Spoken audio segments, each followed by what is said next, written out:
خیبر پختونخوا په 2023-24 کې وا سروې خپل انټرنل سروې وکړه الیمنټری اینڈ سیکنډری ایجوکیشن او په دغه سروې کې دا ویل شو چې دی وخت کې په خیبر پختونخوا کې د سرکاري سکولونو شمیره تقریبا 140 ده صحیح په قبایلی او بندوبستي ضلعو دواړو کې 140 نه زیات سکولونه دي دی وخت په خیبر پختونخوا کې او په دې کې تعداد تقریبا د 500 لکو نه سیوا ده د ماشومانو بلکې سکم شپېتو لکو ته د دوی تعداد دغه کی به چې سره تر پرایویټ سکول ماشومان واچو تقریبا 100 لکو نه بره جوړیږي به ور سره چې د مدرسې طالب علمان واچو تقریبا 100 لکو پورې رسیدي تاسو کی نو د خیبر پختونخوا عمومي طالب علمان د شمیره ده د خیبر پختونخوا سرکاري سکولونه موږ چې نن خاص کړو په ترقیاتي بجټ خبره کو 140 سکولونه دي په دې کې 2032 سکولونه د حکومت د خپل سروې راپورټ په 2032 سکولونه د دې چې هغه چاردیواري نشته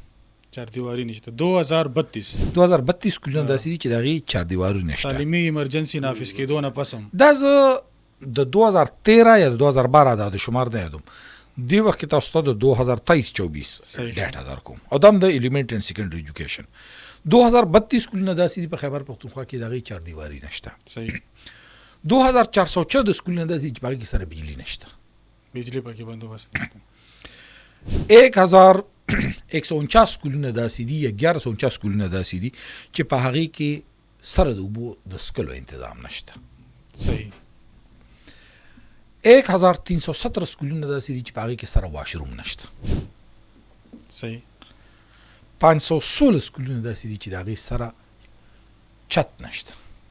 بغیر چته ماشومان بغیر چته یخني ګرمي هر څه به تیری داسې کی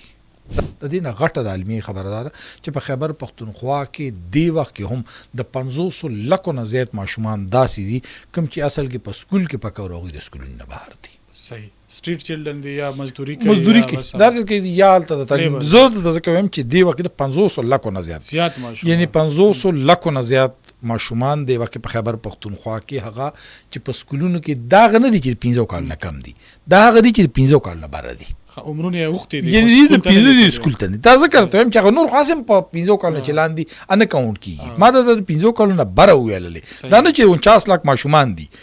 بلکې 49 لک هغه ماشومان چې اصل کې په سکول کې پکارو ا دې وخت کې نه دي بالکل نو په دې وخت کې دا د خیبر پختونخوا د سرکاري سکولونو ډیټا ده خیبر پختونخوا په 13 کالو کې یو سرکاري سکول هم په بورډ کې پوزیشن نه دی اغسته مطلب سوای په بنو کې یو پیرا په آرټس وغیرہ کې راغله دي خو هم د نش برابر دی لکه دا څنګه دی چې موږ وته ویل شو چې سرکاري سکولونو پوزیشن اخیست نو تعداد خو ورس سیوا کېږي په سرکاري سکولونو کې غربت ته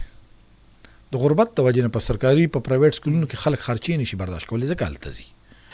دا چې کله د قبایلي ضلع په خیبر پختونخوا کې زم شول دی کې بیا وایم دا ما چې څومره د بندوبستي ضلع دی کله قبایلی ضلع به چرته یو بل پروګرام کو پاره کې هم تاسو به قبایلی ضلع یو بل زه صرف وار یو ډیر اندوهناک خبره چې کوم د قبایلی ضلع په حق ده اوس لګواري جی جی په قبایلی ضلع کې د خیبر پختونخوا خپل ریپورت تر مخه د خیبر پختونخوا د خپل ریپورت تر مخه په قبایلی ضلع کې چې څومره ماشومان داخل شي صحیح 15 پورې پاره کې 79% ډراپ شي 15 پورې 79% یعنی په کچادنا کې چې یو ځکه یا په پخادنا کې سل ماشومان په یو ځکه داخل شي په قبایلی علاقو کې نو پاره کې 79 ماشومان چې کوم دي د 15 پورې سکول پرې دي صحیح صرف او صرف پاره کې 21 ماشومان چې کوم دی هغه پاتې سکول کې های سکول ته